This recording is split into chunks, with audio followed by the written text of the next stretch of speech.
मतलब कल 22 तारीख, 23 तारीख को आंवला नवमी, फिर एकादशी, द्वादशी, प्रदोष, फिर उसके बाद में हरिहर मिलन, बैकुंठ चतुर्दशी, फिर पूर्णिमा। ज्यादा कुछ नहीं कर पाओ तो प्रयास करो कि इन तिथियों पे कम से कम एक दीप ऐसा जलाया जाए जिससे हमें समृद्धि, लक्ष्मी, वैभव प्राप्त हो। घर में भी जो दिए रखे जाते हैं, आपको पहले भी कथा में कहा, विष्णु पुराण मंगरूल पीर हमारे चैनल पर डली हुई है। अगर नहीं सुनी हो तो एक बार विष्णु पुराण निकालना, आपको आ जाएगी, उसको सर्च कर कर सुनना।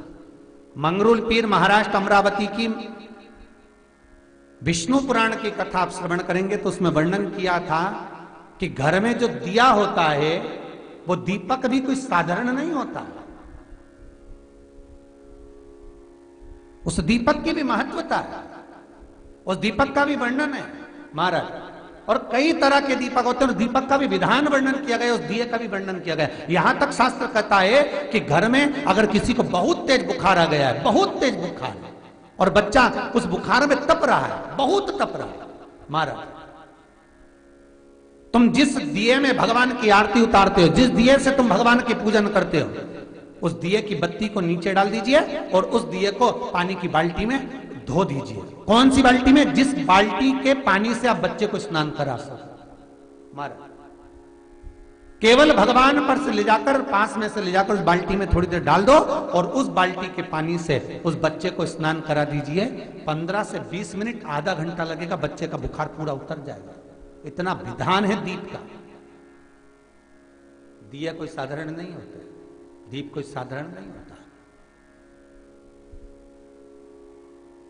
पशुपति व्रत शिव महापुराण में हम बताते हैं, कई बार आपको वर्णन किया कि पशुपति व्रत जब करो तो 6 दिए मंदिर में लेकर जाओ शंकर जी के, 5 दिए शंकर जी के सामने लगाओ, 1 दिया घर पर आओ तो घर के राइट भाग में जब प्रवेश करो तो सीधे हिस्से में घर के दरवाजे पर लगाओ, तब अंदर प्रवेश करो। क्यों कहते हैं? क्योंकि उस दीप का महत्व होता है। दिए भी अलग अलग होते हैं। पहला दिया होता है पणाती दिया। मैं चैनल वालों से कहूंगा, अगर आपके पास में अगर, क्योंकि हमने पहले भी कथा में कहा कि जिस जिस जगह का स्मरण कराएं उस जगह का फोटो भी आप दिखाएंगे तो उसका आनंद कथा सुनने वालों को, ऑनलाइन वालों को मिलेगा। पहला होता है पणती दिया। ये पणती दिया मट्टी का दीप, जिस दीप के अग्रभाग को थोड़ा सा बड़ा कर दिया जाता है, उसको पणती दिया कहते हैं। ये पणती दिया जब भी भगवान के सामने लगाया जाता है तो इस दिए को सम्मुख में जब रखा जाता है तो दिए का जो लोकी मुख होता है वो अपनी ओर होना चाहिए। पणती दिए की जो लो है, बाती है, उसका मुख अपनी ओर होना चाहिए। विष्णु पुराण कहती है अगर इस दिए की बाती भगवान की ओर रहती है तो हमें तपन की अनुभूति होती है, पर इस दिए की बाती जब हमारी ओर होती है तो हमारे शरीर में कोई बड़ी बीमारी आने वाली होती है तो वो कट जाती है। पणती विष्णु पुराण में दूसरा दीप कहा गया है निरांजन दीप। विष्णु पुराण में दूसरे दीप का वर्णन निरंजन दीप। जिस निरंजन दीप में महाराज आपने देखा होगा डमरू जैसी आकृति होती है। अगर चैनल पे कथा देख रहे होगे तो इनके पास में अगर होगा तो अवश्य दिखाएंगे। निरंजन, इस निरंजन दीप में डमरू की आकृति होती है, रखने का भाग और ऊपर का भाग इस तरह से, और ऊपर उसमें दिए लगाए के लिए बाती का स्थान रहता है। किसी किसी में 5 कंगूरे होते हैं, किसी किसी में 6 कंगूरे होते हैं। इसको निरंजन दीप कहते हैं। महाराज विष्णु पुराण के 5वें अंश में लिखा गया निरंजन दीप भगवान के सम्मुख में राइट भाग में लगाया जाता है। भगवान का जो स्थान होता है, भगवान का जो मंदिर होता है, तो भगवान का राइट, आपका होगा लेफ्ट, क्योंकि आप भगवान के सामने बैठोगे तो भगवान का राइट, आपका लेफ्ट। तो आप जब लगाएंगे तो आप लेफ्ट में लगाएंगे, आपका लेफ्ट होगा और भगवान का वो भाग राइट कहलाएगा। तो भगवान के सीधे हाथ की ओर लगता है। माना निरंजन। निरंजन दीप कभी भी तेल का नहीं लगता महाराज। निरंजन दीप कभी भी तेल का नहीं लगेगा। हाँ, यह हो सकता है कि बटी निरंजन जो दीप होता है उसमें तेल डाल सकते हैं। बटी निरंजन दीप जो होता है उसमें कंगूरे नहीं होते। बटी निरंजन दीप केवल गोल होगा, ऊपर से डमरू जैसी आकृति होगी, डमरू जैसा होता है, ऊपर से उसमें कहीं कंगूरे नहीं होते महाराज। अगर आप चैनल पे देख रहे होंगे तो बटी निरंजन दीप का भी वर्णन आपको दिखाया जा रहा होगा। बटी निरंजन जो दीप होता है वो केवल डमरू की आकृति में होता है, उसमें कोई कंगूरे नहीं होते। पर निरंजन जो दीप होता है उसमें कंगूरे होते हैं। तो जो निरंजन दीप होता है उसमें कभी तेल नहीं डाला जाता। निरंजन दीप को हमेशा घृत से ही लगाया जाता है। पर बटी निरंजन जो दीप होता है उसमें आप तेल डाल सकते हैं। बटी निरंजन दीप जो लगाएंगे वो तेल का लगा सकते हैं, पर निरंजन में कभी तेल नहीं डाला जाता। क्यों नहीं डालते? विष्णु पुराण कहती है निरंजन दीप के अंदर अगर तेल की बाती लगाया जाता है तो 1 रुपया कमाते हैं, 1.25 रुपये खर्च होगा। घर में 10 लोग भी कमा कर लाएंगे तो पैसा नहीं दिखेगा, घर में रुपया टिकता नहीं है। अर्थात निरंजन दीप में आप तेल की बाती लगा रहे हो, ये सिद्ध हो चुका है।